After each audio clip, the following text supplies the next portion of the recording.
We're Raising the Bar, and my name is Brooke Francis. I'm Carolina Mejia. I'm Ryan Schindler. I'm Kennedy Zamora. And we're here to advocate on behalf of raising minimum wage and how it will help both the national economy, national low-income workers, and Walmart's workers.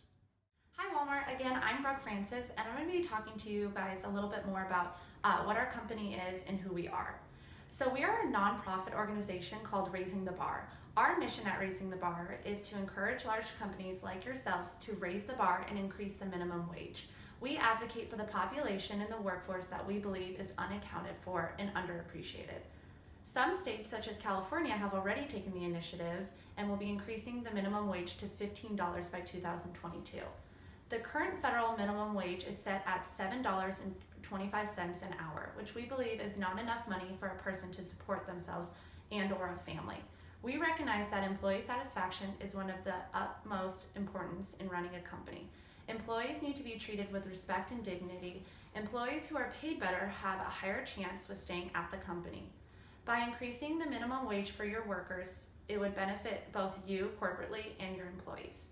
We want you, Walmart, to be an example to others and raise the bar.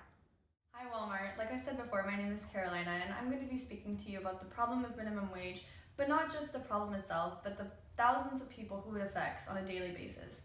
You have cases such as a woman by the name of Stephanie Ballum. She's one of your employees at your store in Columbus, Ohio.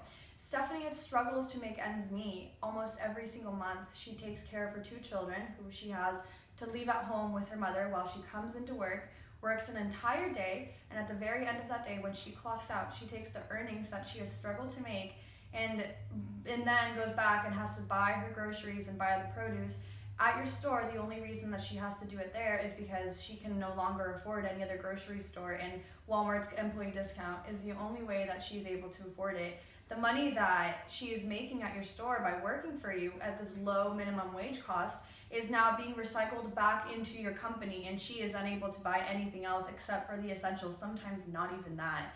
Essentially, you have cases like this that are becoming more and more popular, people struggling to make ends meet and working their days away at jobs within your company where the revenue isn't matching up with the amount of work that they're making, and not only are they suffering, but so is the rest of their family.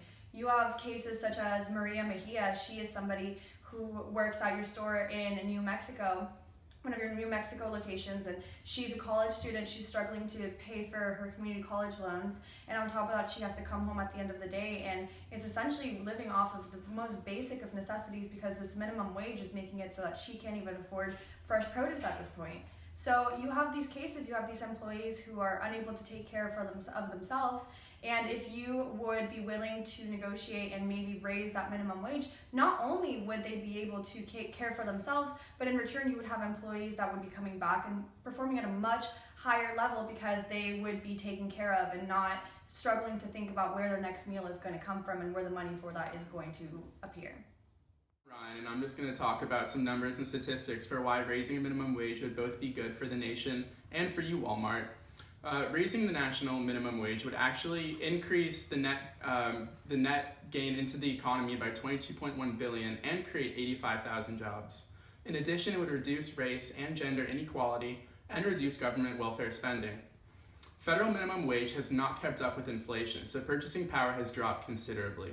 Raising minimum wage would help low-income workers be able to put everyday essentials into their households and pump way more money into the economy. So as far as you, Walmart, you are a company that we believe is a perfect fit for raising the minimum wage. You are the largest private employer in the United States, employing about 1.5 million Americans, and in the 2016 fiscal year, you had profits of $462 billion. Revenue, not profits, but still quite impressive. The $15 minimum wage, or an average increase close to that, would put billions of dollars back into hundreds of thousands of workers across the U.S. Women would see an average increase in earnings of $2.7 billion, while Black employees would increase their earnings by $1 billion, and Latinos $626 million. Studies from Wharton School find that every additional dollar spent on payroll at a given store, sales can increase from anywhere from $4 to $28 within that store. Additionally, it costs $4,275 to replace every employee. So turnover would increase greatly with increased minimum wage. Those are just some reasons why we think you can afford it and why we're beneficial for the nation and the economy. Thank you. Hi, this is Kennedy again. As we previously mentioned, minimum wage has been a controversial issue both at the state and national level. But we are here to remind you that Stephanie's case is not an isolated one. Hundreds of thousands of Americans struggle to put food on the table for themselves and their families every day, as well as to pay for the basic necessities without a reasonable minimum wage.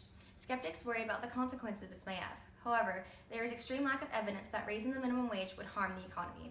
In fact, many researchers conclude that it will actually improve national spending, create jobs, as well as equalize gender and race inequality, reduce government welfare spending, and increase purchasing power. As Ryan mentioned earlier, for every dollar increase in payroll spending on behalf of large corporations like yourself, store revenue increases by $4 to $28.